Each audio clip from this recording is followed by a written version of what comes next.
Hi year ones, it's Miss Hocking here and we're back today. It's Thursday the 28th of January and we are doing our English work.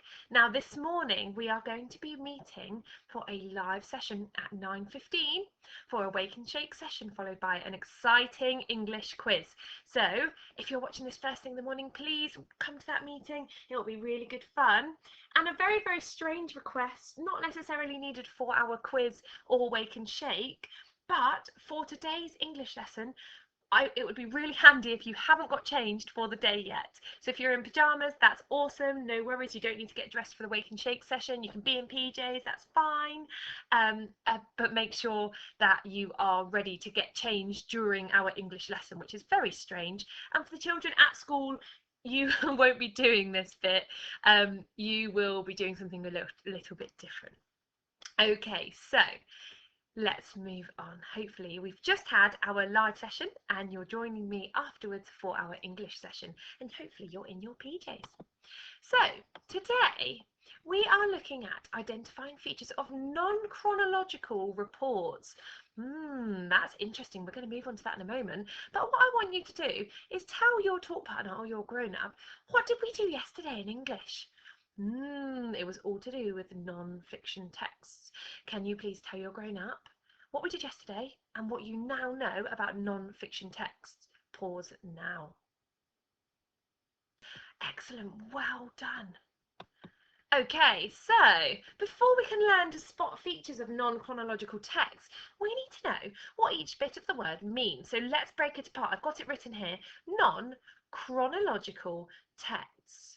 Now, we know that text simply means writing. So if we know that it's writing, it's non-chronological writing, okay, that makes it a bit easier.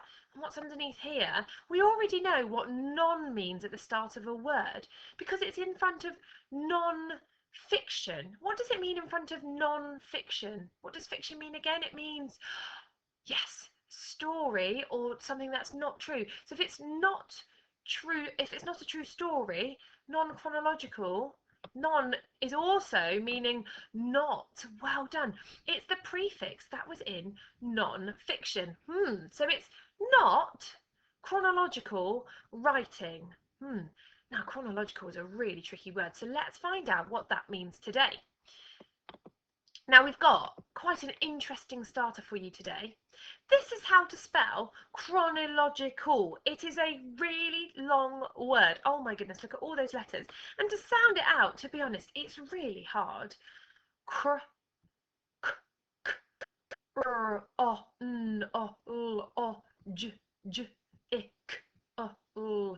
There are so many alternative sounds in this. It's just too tricky, and none of us have learnt to say all of these sounds yet. K for this sound here. J, j. It's the alternative G sound. J, ik, oh, ooh. Ooh, oh my goodness, that is such a hard word. We're going to practice saying that word in some different ways. Chronological. I say chronological. You say, good job. Bit louder this time. I say chronological. You say, well done. This time I want you to say it in a quiet voice. Chronological. Your turn. Good. We're going to say it in a witch's voice. Chronological. Your turn. Oh, you're so scary. We're going to say it in a robot's voice. Chronological. Your turn. Well done, superstars. And we're going to say it in a really funny voice. Chronological. Well done, superstars. We can all say chronological, and hopefully by the end of today's lesson it will be stuck into your brain. So chronological. When I say chronological, think of reading a story from the beginning to the end. So this girl here is reading a storybook. She's opened from the front page and she's read all the way to the back of the book. Because if she started at the back of the book and then went to the front of the book and then went to the middle, it would not make sense. So chronological means reading it from the beginning to the end. When I say chronological, I want you to think of watching a series of films in the correct order. We've got lots of Marvel fans, so anyone that watches Marvel knows that you need to watch them in the right order, otherwise they don't make sense. Just like if we were watching Harry Potter from the beginning, we would watch Philosopher's Stone first, and then we would move on. So it's like watching, if you don't watch series of films, it's like watching a movie. You wouldn't watch Moana from the end, then watch the beginning, then watch a snippet of the middle, because it wouldn't make sense. So when I say chronological, I want you to think of putting your clothes on in a certain order. Chronological. Putting them on in a certain order. So chronological means in a certain order so that it makes sense. I think you're going to like this first part of our lesson. So you are going to need, for the next part of this lesson, hopefully you're in your PJs, you need a jumper, some underwear, some shoes, a coat, some trousers, a t-shirt and some socks. So pause the video now, grab all of those things and be ready to get going with the next part of our English lesson. Okay, I want you to put them back on in a non-chronological order. You're going to put them on in this order. Put your jumper on first, then put your shoes on, then your coat, then your t-shirt, then your trousers, then your underwear, and then your socks. And I wonder what kind of pickle you're going to be in. Make sure when you've got all of these clothes on, you take a picture and send it to us, because I think that will give myself and Mrs. Sweeney a good laugh on a Thursday afternoon. Okay, I hope you've put them all on. If you haven't, quickly go back and pause it here, put them all on, and then come back to this slide. Did it make sense to put your clothes on in that order? No, it didn't make sense, did it? Putting your shoes on and then putting your socks on top of your shoes, that just does not make sense. Now, feel free to get changed now into your clothes in the right order so that you are nice and comfortable. There's no need to wear shoes in your house unless you want to. Put them on in an order that makes sense, okay? So some things need to be in chronological order for them to make sense. So fiction writing, stories, you need to read them in the right order. Films, you need to watch them in the right order. Or getting dressed, you need to do that in the right order. Otherwise, it just doesn't make sense. So non-chronological writing, in this case, makes sense even if you mix up the order. That is the magical thing about non-chronological writing, is that it makes sense even if you mix up the order of it. Amazing. So what we are going to do today is have a look at your Neil Armstrong piece of non-fiction writing that you were looking at yesterday. What I've done is I've taken this piece of writing and I've put it like this into a bit of a chart. It just means that you're going to be able to mix it up if you need to. So I'm going to mix it up in the next slide, and then maybe you'll have a go later if you want to. Okay, so that's all I've done. Haven't changed it at all. I've just put it into these boxes. And then what I'm going to do is I'm going to make my own non-chronological report, and I'm going to put it in a different order to show you that it still makes sense. Okay, so I'm going to put my title, I'm going to put it in the middle of my page, I think, because I think it looks a bit interesting there. This piece says, when he was just a young boy, Neil fell in love with flying after his father took him for a ride in an aeroplane. No, I don't want that one first. I think I'm going to put this one first. It says, how did Neil Armstrong become an astronaut? When he was 15, Neil convinced his parents to take him for flying lessons. Neil earned his pilot's license on his 16th birthday before he could even drive a car. Excellent. There's another sentence, but I think that one goes right fine there. Then I'm going to put this one here. I'm going to put this one here. I'm going to put this one at the bottom here. In fact, now I'm going to move them around because why not? And I'm going to put my picture. Now I can move my picture.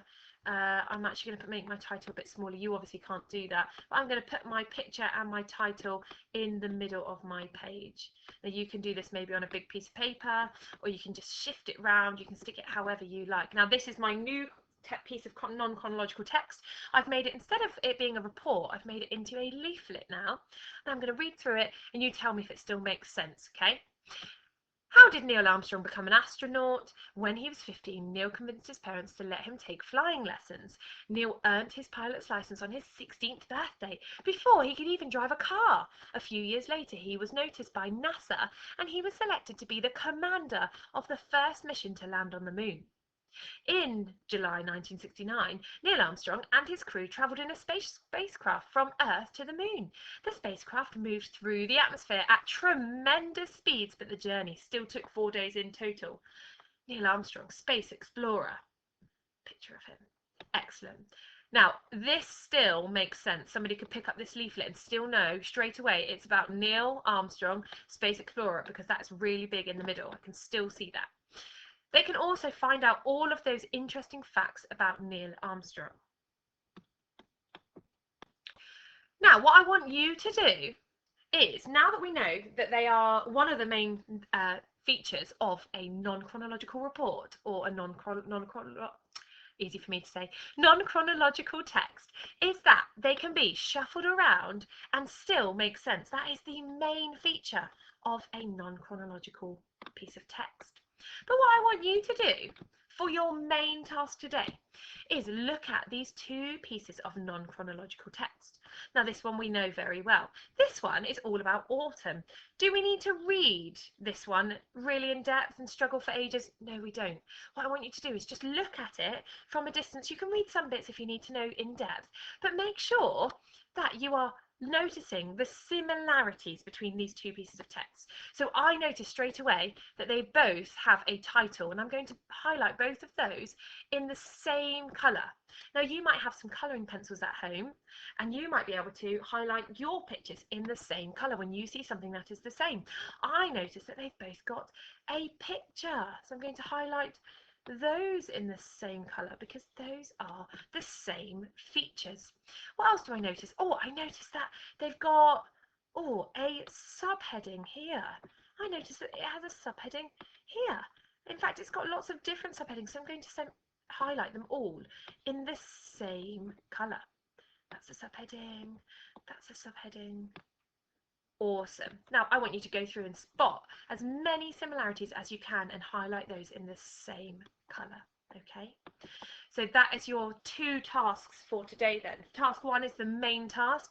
Look at the two texts closely, spot the similarities between the texts and highlight with a colouring pencil. Highlight each similarity with a different colour if you can. Then there's an optional challenge. I'm also going to upload the Neil Armstrong chronological report and put it in the new order. So if you want to cut that one up and make your own report, you can. And that is an additional task for you. Have a lovely time today. I hope you're having a super week, and I will see you very, very soon tomorrow for a really fun English task. I can't wait to see you. Bye, everybody. Bye.